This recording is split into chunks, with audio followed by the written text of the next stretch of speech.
Good morning, everybody. It's 1 minute before 11 o'clock, so hold tight. We're going to get started really soon. We're just going to let everybody log on, and then we'll start in about 60 seconds.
All right, ladies and gentlemen, it is 11 o'clock by my watch, so let's go ahead and get started with today's 1031 Exchange webinar. Thank you all for joining us today. I know most of you are probably still working from home, and I think if you are working from home, you're probably noticing business is picking up a little bit over the last few weeks, which has been great. Still not back to normal, but I'm glad you spent a little bit of your time today, or plan on spending a little bit of your time today with us learning about 1031 Exchange. Now, my company is a 1031 Exchange accommodator, and we provide a lot of education and training for the real estate community.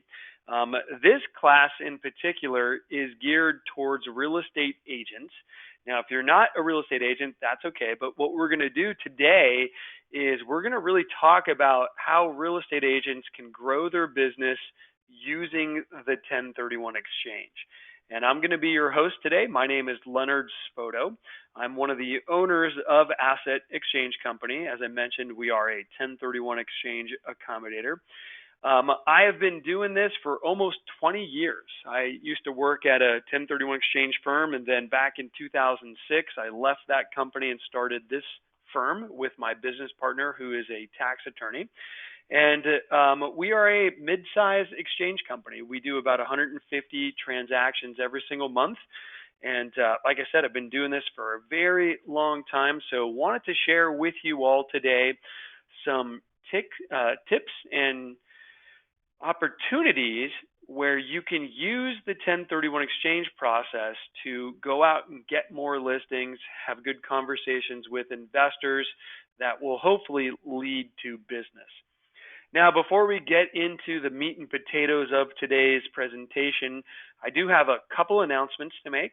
So announcement number one, everybody who is on this webinar is going to get a copy of all of the presentation material.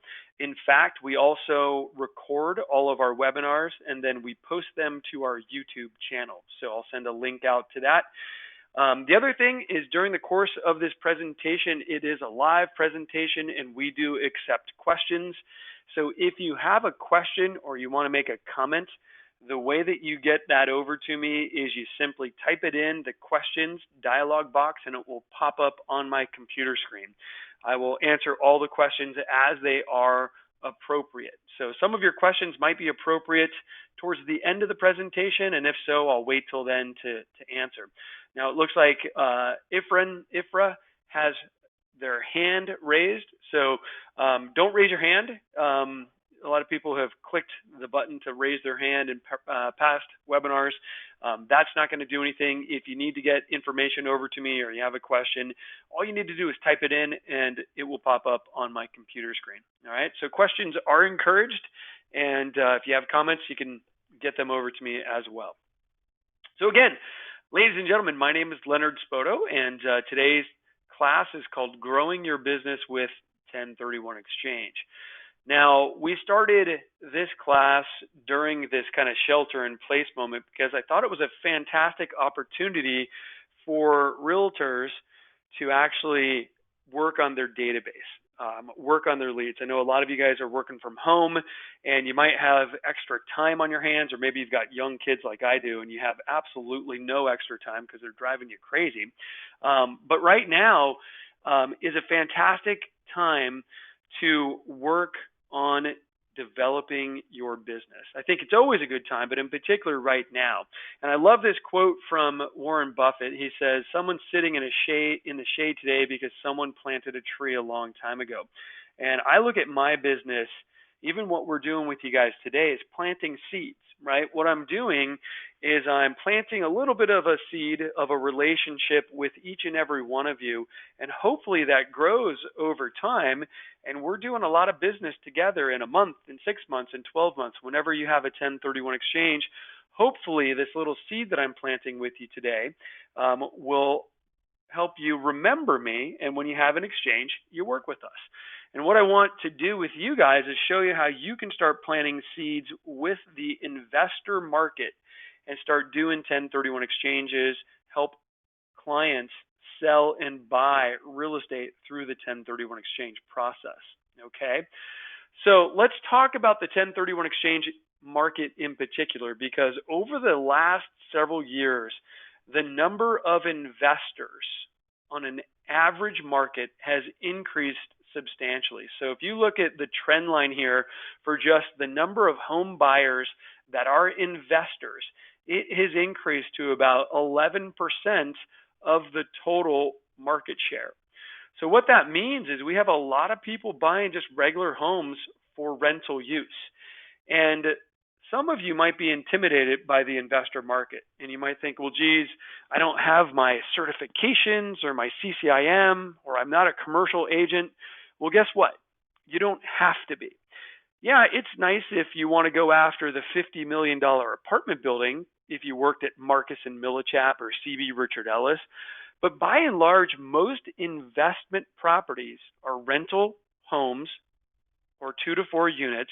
And by and large, most investment properties are owned by mom and pop investors. In fact, CoreLogic, who is the big kind of real estate data provider in our space, says that 60% of all investor activity is done by mom and pops. Okay, so you don't need to be a fancy commercial agent wearing a suit and tie every day to go after these deals. Most of these deals are just regular people buying rental homes.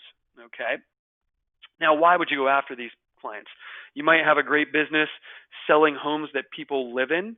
Why would you bother with the investor market?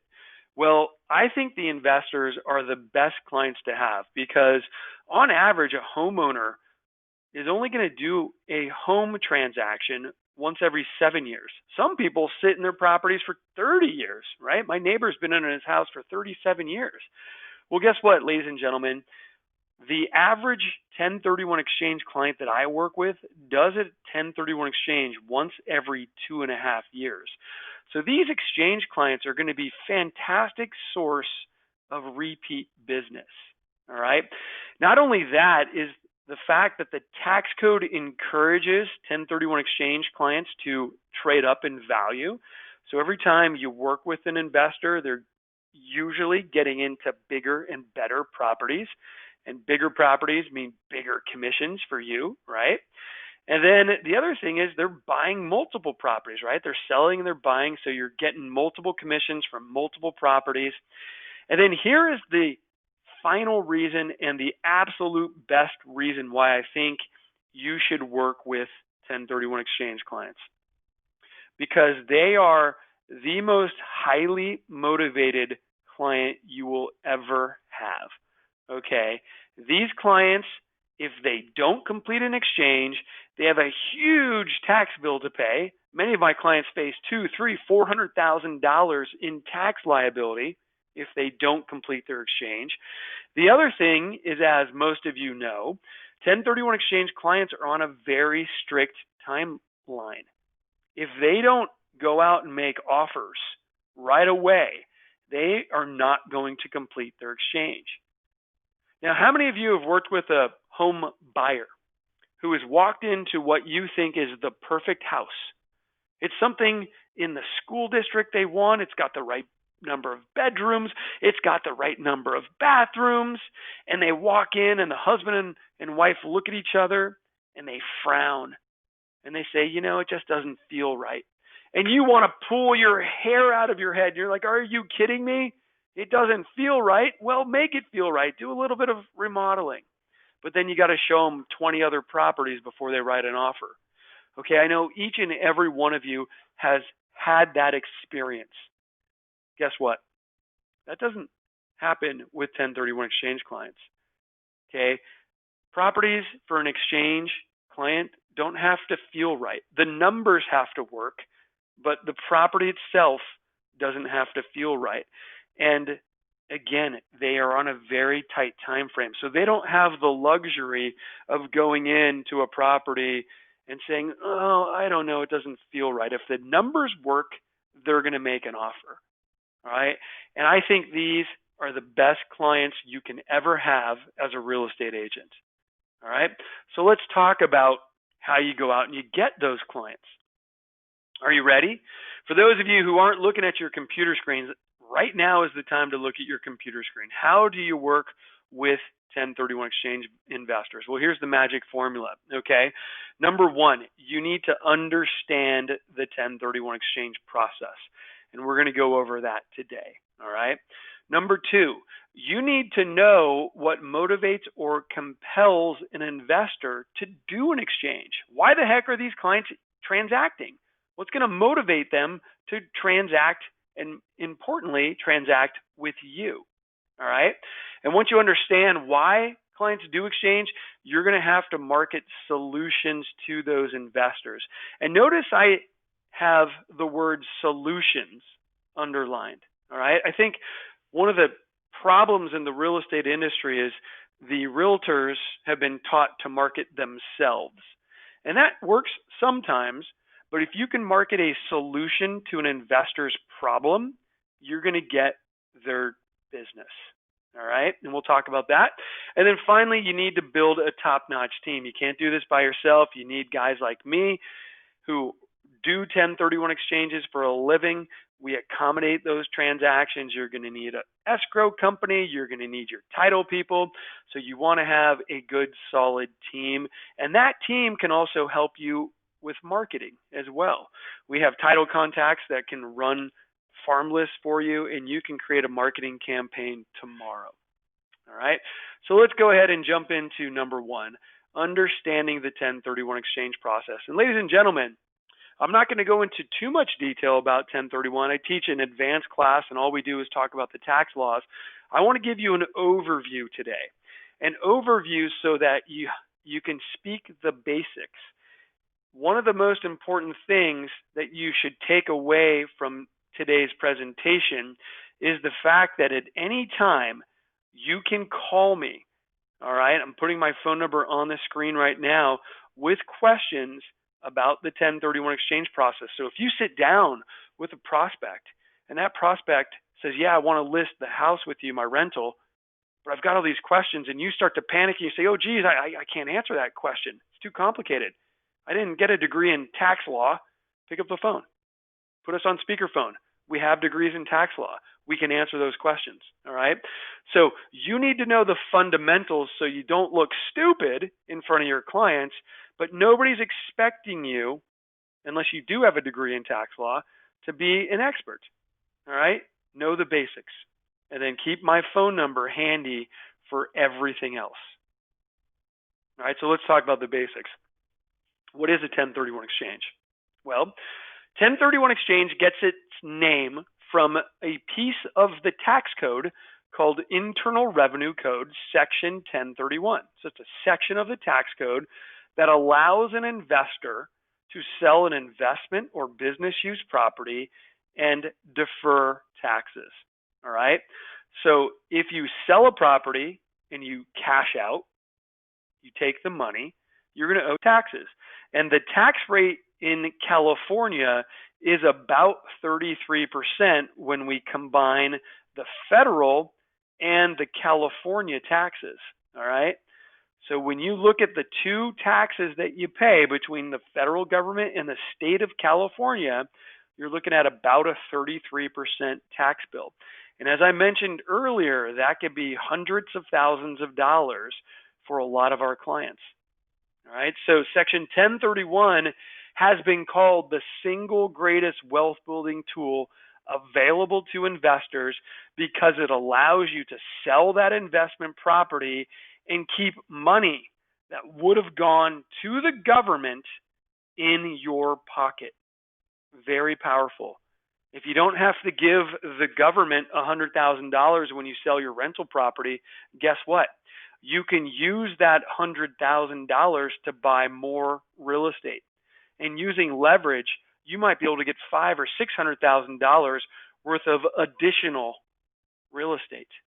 Okay, so this is a phenomenal piece of tax code. It allows investors to protect and preserve their wealth, but it really allows them to build wealth in real estate.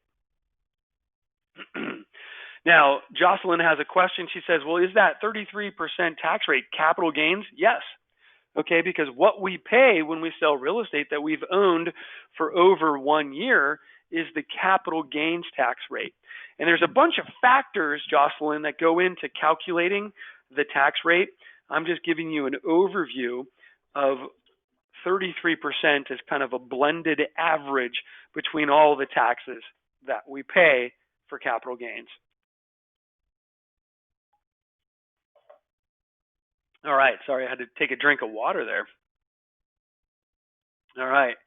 So how's everybody doing? Everybody following along? Any other questions so far? I think Sharon's got a question, but we're going to cover that in a minute. So understanding 1031, 4 basic things you need to know, okay? Number 1, your properties must qualify. Now, how does a property qualify for 1031? Well, it needs to, as I mentioned, have been used for business or investment purposes, but also within the tax code says properties involved in an exchange must be like kind. And this is a source of confusion for a lot of people. And in fact, Sharon's asked me a question about this. What kind of real estate is like kind? Well, ladies and gentlemen, all real estate is like kind to each other, as long as they're used for business or investment purposes. So you can sell a piece of farmland in an exchange, and you can exchange that for a rental home. You can sell the rental home and exchange it for an apartment building. You can sell the apartment building and sell it for an office building. So Sharon wants to know, well, geez, can I sell commercial property and buy a house? Absolutely, as long as those houses are rental houses. What you cannot do is you cannot ever, in a 1031 exchange, sell or buy a primary residence. All right. Now, the other thing that you cannot do is you cannot exchange into foreign property. All right. So you can't sell in California and buy in Mexico. That does not work. Another thing that you need to look out for is quick flips do not qualify for 1031 exchange. And the reason why is because a quick flip is considered inventory. All right. Anything that is inventory cannot be exchanged. So if you bought a property today and you spent the next 3 months fixing it up, and when you go to sell it, you want to exchange it, guess what? That is not allowed. You bought that property with the specific intent to sell to someone else, and that, ladies and gentlemen, is the definition of inventory. And again, inventory is not allowed to be exchanged. So in the real estate world, quick flips are inventory, and you can't exchange a quick flip. All right, but everything else you can exchange, right? You can sell your farmland, you can buy a rental home. You got a lot of flexibility. Now, Deep wants to know, well, geez, how long do I have to own that property in order for it to qualify for 1031 exchange? Great question, Deep. When you do an exchange, I want to see at least 1 to 2 years of ownership as a rental for you to be able to exchange it. Now, why is it 1 or 2 years? Well, because the government doesn't tell us exactly how many days, weeks, months, or years we must rent it out for it to be eligible. What they do is they look at all the facts and circumstances around your ownership. Okay, but being in the industry and having clients that get audited all the time, I know that in California, if you can't show 2 years of rental activity, you're going to end up in tax court. All right, so I don't want that to happen. I'm going to tell you, hey, if you're in California, make sure you rent it out for 2 years so that you don't have any problems. Some of my clients say, well, geez, I don't want to do that. I only wanted it rented out for 1 year. And I say, okay, make sure your CPA is okay with it. And if they are, go for it. Now, if you get audited, you're probably going to end up in tax court. But time of ownership is only one thing that auditors, the tax court is going to look at. They're also going to look at your intent. Okay, what did you intend to do with that property? And can you prove to the tax court that you really meant it to be an investment? Okay, remember, it can't be inventory, can't be a second home, can't be a primary. All right, so you really need to, if you want to have a good chance of winning an audit and not going to tax court, I want to see 2 years of rental income. Now, Sharon wants to know, well, geez, what if I lived in one of the rooms? Okay, so Sharon's got this rental home here and she wants to live in one of the rooms. Okay, well, guess what, Sharon? You can do that, but when you do the exchange, the rest of the value of the property that you don't live in needs to meet your exchange requirements. So we'll talk a little bit about that kind of going forward. All right, so number one, properties must qualify.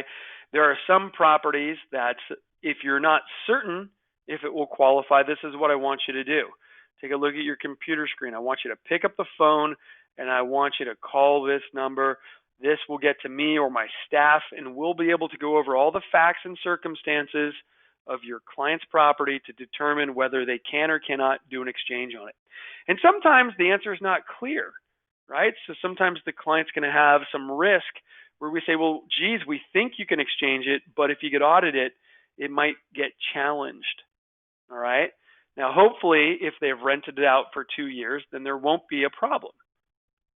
Right, but things aren't always like that, right? Sometimes clients move into a property, move out, rent it out for a little bit, then their Uncle Fred lives there and he doesn't pay rent, but Uncle Fred leaves and then a tenant comes in. All right, so we'll talk to the clients about those situations. So rule number one, property must be used for business or investment. Number two, if you don't want to do an exchange, you need to remember two things. Number one, reinvest all the cash. And number two, purchase property equal or greater in value. And ladies and gentlemen, for 1031 exchange purposes, when we talk about value, we're always going to talk about your net value after closing costs and commissions. So if you sold a property for $1.1 million and you paid $100,000 in closing costs and commissions, you have a net sales price of how much? That's right, $1 million. So in a 1031 exchange, how much real estate do you need to buy to complete your exchange? That's right, $1 million or more worth of property. Now, this can be one property, or maybe you want to buy two properties. That's fine. So if you buy a $500,000 property and another $500,000 property, you're good to go because the total purchases that you made are equal or greater to what you sold. All right. The other thing that's very important is when you sell this property, you're going to get some cash. The cash is going to come to me, the 1031 exchange company, because you can't touch the money. And then all of that cash needs to be used as a down payment. All right. You can't take any cash out without paying taxes. Any cash that you take is going to be taxable. If you don't want to pay taxes, all of your cash needs to be used as a down payment, and you need to buy property equal or greater in value. Pretty simple. But ladies and gentlemen, People get confused with this requirement all the time. I have clients that say, well, geez, all I have to do is reinvest my profit, right? I made $200,000 of profit, so what I want to do is buy a $200,000 property. No. That doesn't work. You sold for $1 million. You need to buy for $1 million if you don't want to pay taxes on the $200,000 of profit. Another question we get is what Deep just asked me. Well, Deep says, well, geez, don't I get to subtract my basis? And Deep, the answer to that is a big fat no. Okay, you subtract your basis if you pay taxes, because you're not going to pay taxes on your basis, but all of your cash, even the original money you put into the property, goes over to the new one. All right, so that's a big source of confusion for clients, and I'm glad you asked that question, Deep, because clients get mad at me too when I tell them, nope, you got to move over your money. What are you talking about? And they scream at me, and I'm like, hey, I don't make the rules, buddy. I'm just telling you what the rules are. All right, so don't pay taxes, or if you don't want to pay taxes, reinvest all of your cash and purchase property equal or greater in value. Number 3. Here's where it gets fun for you. Your clients are on a time frame. When you work with 1031 exchange investors, you have a very strict time frame to get the deal done. Your time frame starts the day you close escrow. Okay, so this is day 0. You have 180 days to go out and purchase all of your replacement property. But within that time frame, on day 45, you have to identify what you're thinking about buying. That's right, ladies and gentlemen. You sold a property, you closed escrow, and the government wants to know what you're thinking about buying on day 45. In fact, what you have to do is you have to submit an identification letter stating in writing the properties you're thinking about buying. And then, once you've identified, you have to buy from that list. You can't change the list after day 45, so you're going to submit your identification letter, and if you can't buy anything on that letter, you don't have an exchange. So very importantly, we need to know how the heck to fill out that letter, right? So let's talk about that. This is what an identification letter looks like. All right, this is the letter that my company will provide your client when they do an exchange. And they have to fill this out on day 45, sign it, date it, and give it back to me. And then they have to then they have to buy something from the list on that letter. And there's 2 ways to fill out the letter, okay? There's 2 rules when you figure out which way you want to submit your letter. You've got the 3 property rule or the 200% rule. So guess what, ladies and gentlemen? Pretty simple. 3 property rule allows you 1, 2, or 3 properties listed on that letter. And remember, on day 45, when you submit the list of these properties, you have to buy one of those properties. Now, you might be thinking, well, geez, Leonard, what happens on day 46 if property number 1 gets sold to someone else? Can I replace it? No. Well, geez, Leonard, on day 47, property number 2 burned down. I certainly should be able to replace it, right? No. Now you've got 1 property left on your list, and if you can't purchase and close on that property, you do not have a valid exchange. Ladies and gentlemen, what happens when you don't have a valid exchange? Well, it's not the end of the world, but you do pay your tax. All right, so you have a taxable transaction because you couldn't buy anything on your list. So again, ladies and gentlemen, people who are doing exchanges are going to be highly motivated to go out and submit offers because they don't want to be stuck in a position where they've identified 3 properties and can't get any of them. because then they've got a $200,000 tax bill to pay. And can you get an extension? No, you can't. The government doesn't give you extensions. Now, I say that, but the government actually did just give us an extension because of the COVID-19 situation, but it was the worst extension possible. Here's the extension they gave us. The government said if you had a day 45 deadline that fell between April 1st and July 15th, you get that extension pushed out, or you get that deadline pushed out to July 15th. And the same thing with the day 180. So ladies and gentlemen, this is not going to even apply to you unless you closed escrow before June 1st. All right, so the government went in March and said, oh, geez, we got a problem. We are requiring everyone to shelter in place, and we got people doing 1031 exchanges on these strict time frames. We're going to come up with an extension for them. And they gave us a really crummy extension. They said, okay, well, if you have a 45-day letter that's due between April 1st and July 15th, you don't actually have to submit it until July 15th. That's ridiculous. So if your deadline was on July 14th, you got an extension of one whole day. Ridiculous. All right, so does the government grant extensions? They typically don't. All right, so they did this time with COVID. I don't think they're going to do any further extensions, but good question, Sharon. All right, so when you fill out your letter, you can use the 3 property rule, and you could submit 1, 2, or 3 properties.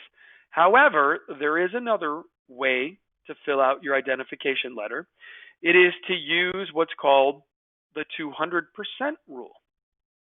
With the 200% rule, you can nominate on your identification letter as many properties as you want.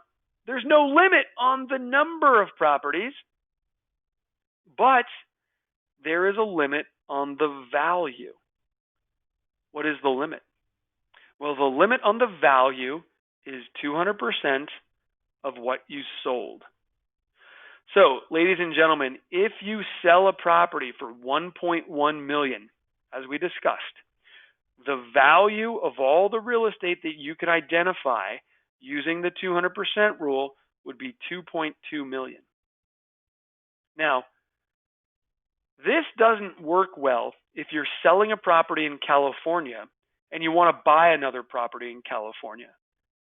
But this would work fantastic if you sold a property in California and you want to buy in Texas. Because in Texas, you can go out and you can buy a bunch of real estate for like $200,000, right? So you might want to get 10 properties for $200,000. All right, so if your client wants to trade from a large asset into a bunch of small ones, this is the way they're going to fill out the identification letter. Using the other rule, the 3 property rule, there is no limit on the value, but you only get 3 properties. So if you sell for $1.1 million, this property can be $2 million, this property could be $1.7 million, and this property could be $1.8 million. Okay, it doesn't matter. There's no value limit. So 3 property rule, there's a limit on the number. 2 property rule gives you a limit on the value. Now, who made up these rules? Who do you think? The government. And that's why they're so stupid. I mean, come on. Why 200%? Why not 250% or 500%? Why 45 days? Why not 90 days? Who knows? But again, don't be mad at me for the stupidity of your government. I'm just telling you the rules as they are designed. All right, ladies and gentlemen, there you have it. Those are the 4 basic requirements for a successful exchange. See, you didn't need to go to law school. You don't have to be a tax attorney. All you need to know is the basics, and then you need to know my phone number. Now, there's a whole lot of other stuff that comes up related party rules, proper vesting, all that junk, but you don't need to know it to have good conversations with clients. That's what my company is going to do. We're going to make sure that there are no issues that will creep back up and cause your clients problems. All right, so if you know the rules, you can do 1031 exchanges, and if you know my phone number, you can do them really well. So before we move on, I want to answer a couple questions that have popped up on my computer screen. If there are two investors in a property, do they split the 1031 value? Great question. Well, absolutely. So if I have a property and it's owned by two people and they are 50% owners, they're going to take the 50% value of the building and do an exchange, right? So if it's a $2 million property, we're going to have one guy who does $1 million exchange and the other person is going to do their own $1 million exchange, right? So as long as they're on title, and if they're 50-50 or 40-60 owners, they're going to take their percentage of the property and exchange just that. Lila asked, is this being recorded? I'd love to share with my client. Absolutely. So at the beginning of the presentation, I mentioned that all of our webinars are recorded, and then we post them to our YouTube channel. So Lila, I'm going to send that link out to you after the presentation ends. I have a client that wants a free consultation. Do you do that? Absolutely. So I don't charge to talk to you on the phone. I wish I could, but I don't. So what I want you to do is take down my phone number here. It's on the computer screen. And if you or your client ever have need for a consultation, just pick up the phone and call me. And if I'm not available because I'm on the phone or doing one of these classes, anyone on my staff can help out. Now, Elizabeth says, well, geez, what if we have a property that's owned by two people and one of them wants to exchange and the other one wants to pay taxes? Can they do that? Absolutely. So as long as they're both on title, then they can take their respective dollars out of that property and either exchange them or pay taxes. It doesn't matter what the other person is doing. All right. Ladies and gentlemen, now you know 1031 exchange basics. Here's what I want to do next, is teach you how to make money from this information. The way you make money from this information is, the first thing is you have to go out and understand why an investor will even do one of these deals. And I think it's pretty obvious that the most compelling reason to do an exchange is because they don't want to pay taxes, right? As I mentioned, about 33% of your profit or your gain goes to pay the tax man.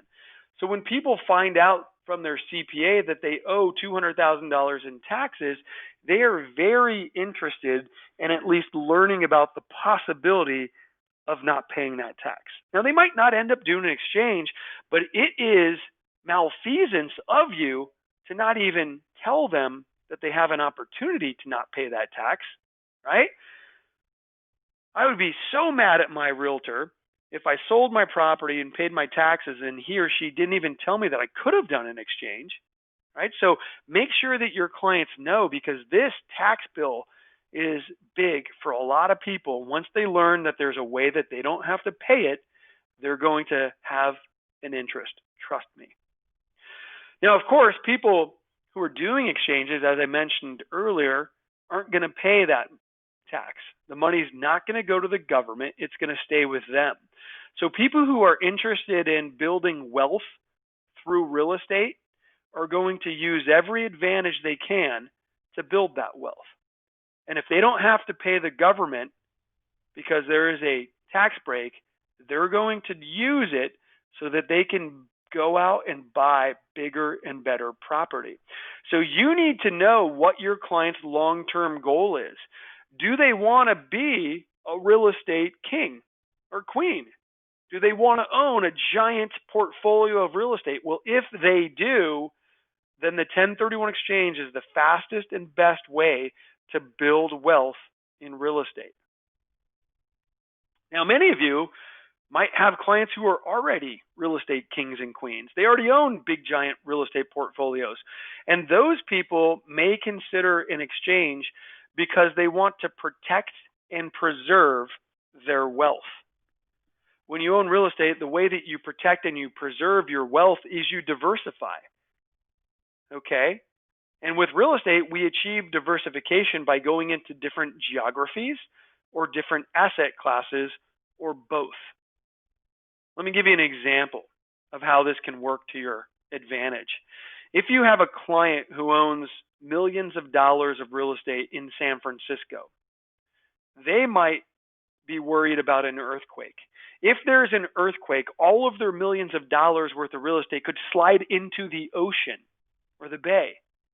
So you might want to have a conversation with that client about a diversification strategy that includes going into an area and owning real estate that is not on a fault line and prone to earthquakes. All right?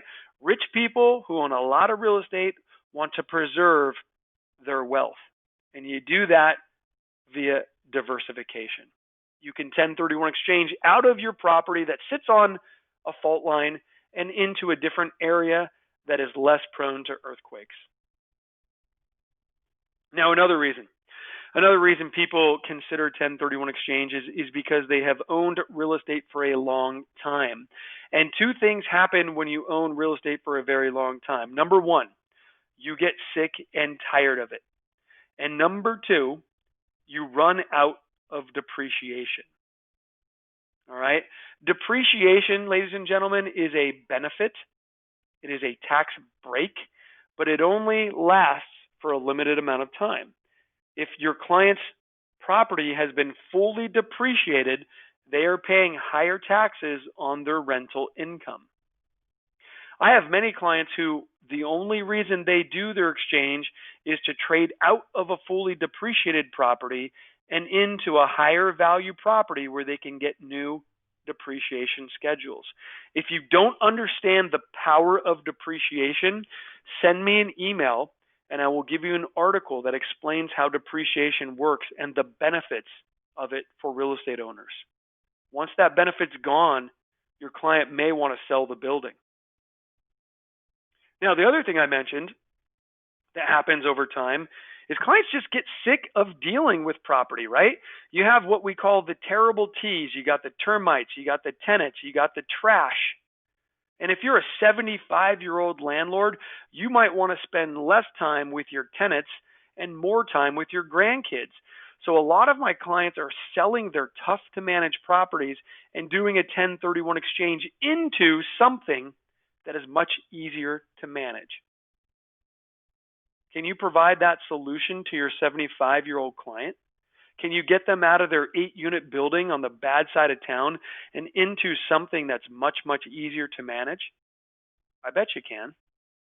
And I bet you can get paid 2 commissions when you do it. All right, and then one final reason why people are doing exchanges right now, ladies and gentlemen, is in California, we have pretty ugly rent control laws in certain areas. San Francisco, Beverly Hills, Oakland, there's statewide rent control that may or may not apply to your clients.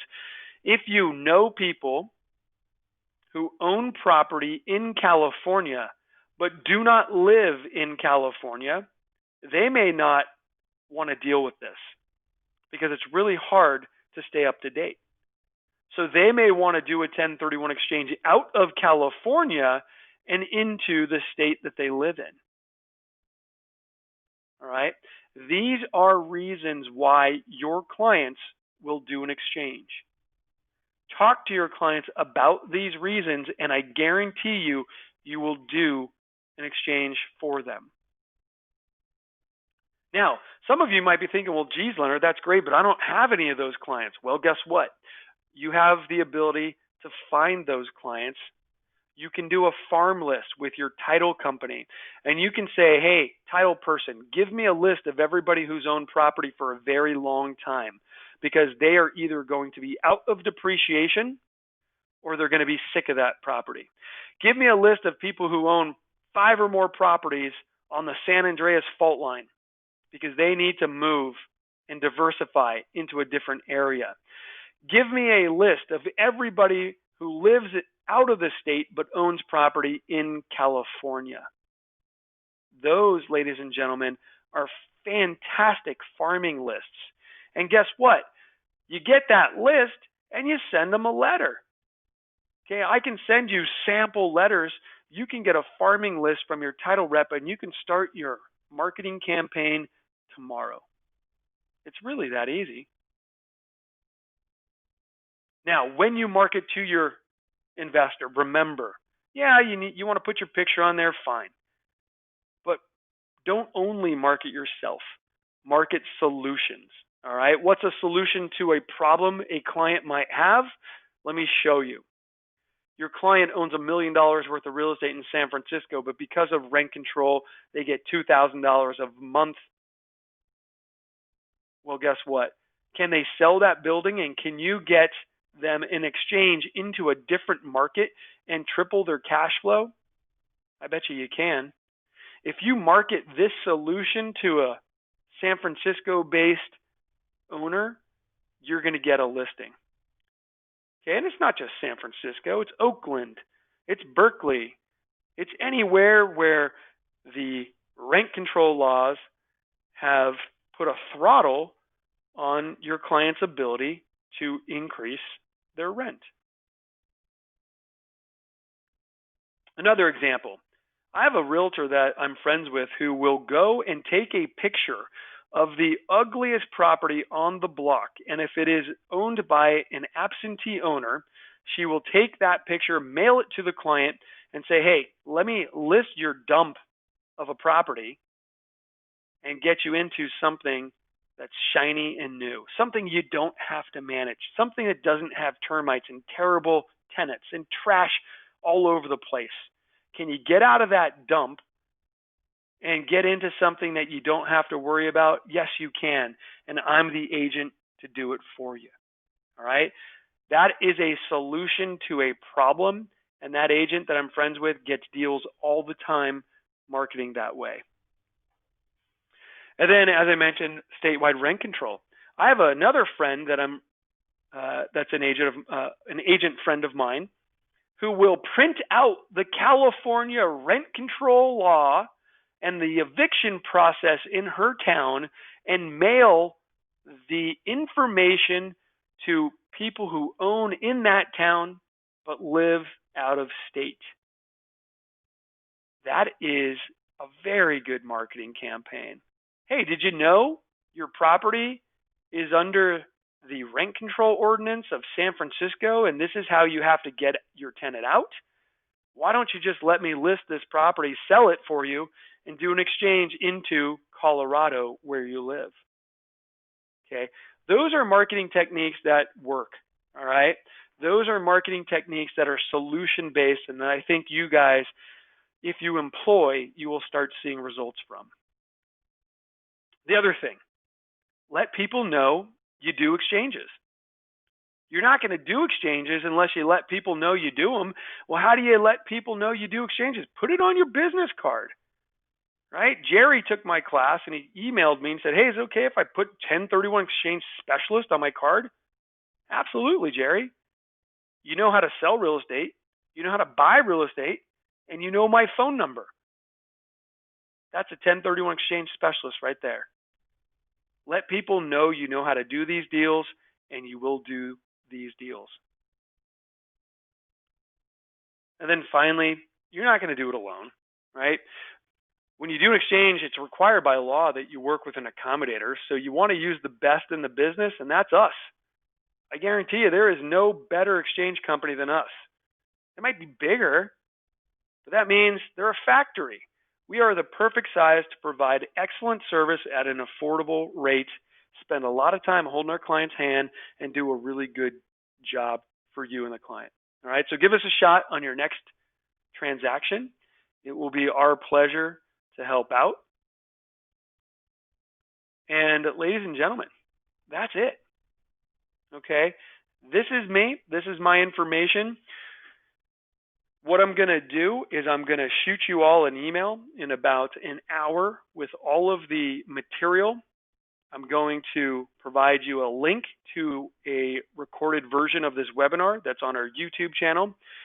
And my only ask of you is that you go out and you start doing these deals and you start making money with exchanges. And when your client has questions, don't forget to give us a call. When you need to open up an exchange account, don't forget to give us a call. All right, so a couple questions have popped up here. A husband and wife are considered 50-50 property owners. They are, that is correct. Blood relation living in a property, how does that work? Well, you can have a relative live in your property if you are charging them fair market value rent or close to it, then that property is an investment. All right, so your relative that lives there cannot be your 5-year-old son that does not pay your rent. Okay, that's not a true tenant. But your tenant can be your 19-year-old cousin who's going to school in Arizona and you rent your rental to him. That will work. One more question. Can we sell 4 investment properties and buy 1 big commercial? Absolutely. You can you can sell multiple properties and buy 1. That works. Elizabeth wants to know, what is the fee to work with my company? Very good question. Our fee when the client sells their property is $750. When they buy replacement property, the fee is $250. So if the client sells 1 property and buys 1, it's $1,000, and it's paid out of escrow as a tax-deductible expense.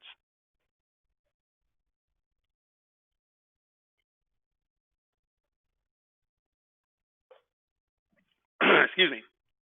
Lila wants to know, if my client sells their home in California and buys in Idaho, can we handle that? Absolutely. We have clients who are buying and selling all over the country. We work with people who are doing transactions in all 50 states. So we can accommodate you wherever your client is going or wherever they're selling. Now, Alan says, can you do a TIC, invest the equity and debt into a TIC or DST? Absolutely. So DSTs and TICs, ladies and gentlemen, are an opportunity, an investment opportunity where you own a slice, little tiny slice of a $50 million or $100 million building. Okay, and they're sold either as tenant in common or as DSTs, and they do qualify for 1031. So you could sell your house, your rental home, and you can own 2% of a $50 million apartment building, and that does qualify for 1031. Now, Deep wants to know, when I submit my identification letter, do I choose either the 3-property rule or the 200% rule? That's correct. You can't choose both. You have to choose one or the other. All right. And then another question about the relative. If you're not collecting rent, then the property looks and smells like a second home. Your brother, your Uncle Fred might live there, but if you're not charging them rent, how is that an investment property? That is the question the auditor is going to ask you if you try to do an exchange. And if you don't have a good answer for them, they're going to cancel or they're going to challenge the exchange and make you pay taxes. All right. So Bianca says that once the owner of the property dies, the property goes to their heirs. Do they need to sell it? Well, no. They can, when you die, your kids most likely are going to be your heirs, and they're going to inherit your property. They don't need to sell it. They can continue to own it. But the good thing about owning property until you pass away is that your capital gain tax liability passes away with you. So the kids will not inherit your tax bill, which is great because they get what's called a step up in basis. All right, Lila wants to know, well, geez, I want to do an exchange, but I want to live in part of the property. So take a look at the computer screen, Lila. You're going to sell $1 million property, and you're going to buy a $2 million property. When you do an exchange, you have to replace the value of what you sold. So if we buy a $2 million property, how much of this new property has to be investment? $1 million worth, or 50%. So Lila can do an exchange where she rents out 50% of the property and lives in the other 50%. That's fine. Okay, because she sold for $1 million, she bought for $2 million, but she rented out half of the property. So she's got $1 million worth of investment property that she bought. Now let me give you another example. Lila sold a property for $1 million. She buys a new property for $1 million. Can she live in that property? No, right? Because she needs to have $1 million worth of investment property. So there's no room for Lila to live in this property. If she lives in half of it, or even 20% of it, then she hasn't bought enough investment property to satisfy her 1031 exchange. Good question, Lila. Deep wants to know, does an Airbnb qualify for a 1031 exchange? The answer is maybe. Okay? An Airbnb may qualify. The problem with an Airbnb is if you have personal use on the property, then you might disqualify that property from 1031 exchange. Now, Deep, when you Airbnb the property, you cannot use it, or you can only use it 14 days per year, or 10% of the amount of time it was rented. So anytime you have personal use on a property that exceeds the 14-day or 10% rule, you will not be able to exchange that Airbnb. So here's what I want you to do. If you've personally used a property, pick up the phone and call me, and we'll go over that personal use and see how risky it will be to do an exchange. Mark says, can you address the 1031 exchange partner exchange situation? What does each partner benefit from? Requirements in both of the depreciation schedules. Okay, that's a lot to unpack there, and I'm not exactly sure what you're asking, but let's go ahead and talk about partners. There are many ways to structure a partnership to own real estate. The easiest and the simplest is for a partner to come in and own 50% of a property, and the other partner own 50% of a property. They go on title as what is called tenant in common, and then they share the rent, the depreciation, and the expenses 50-50. Now, obviously it doesn't have to be 50-50. It could be 70-30 or 90-10 or whatever percentages they want, right? But tenant in common ownership is a great way for people to go in and buy a property together and split the rental income, depreciation, and all the benefits and burdens of ownership. Okay? Now, when they sell that property, they can go their separate ways and they can exchange their percentages. Bianca, what about if you own an Airbnb and there are times that the property is vacant? That's fine. Okay, we don't care that the property is vacant. What we care about is that you have at least 14 days of rental activity on the property and that your personal use does not exceed 14 days or 10%. Okay, so a vacant property that you're trying to rent, but it only rents on the weekends because it's at the beach, that's okay. All right, ladies and gentlemen, I'm going to wrap up because it's lunchtime. And we're working from home, and we've got a 6-year-old and a 9-year-old, and I'm the peanut butter and jelly maker. So I got to go make some peanut butter and jelly sandwiches for my kids. It was a pleasure. I will be shooting you an email out this afternoon, and I look forward to working with all of you very soon on your upcoming 1031 exchanges. Have a great day, ladies and gentlemen.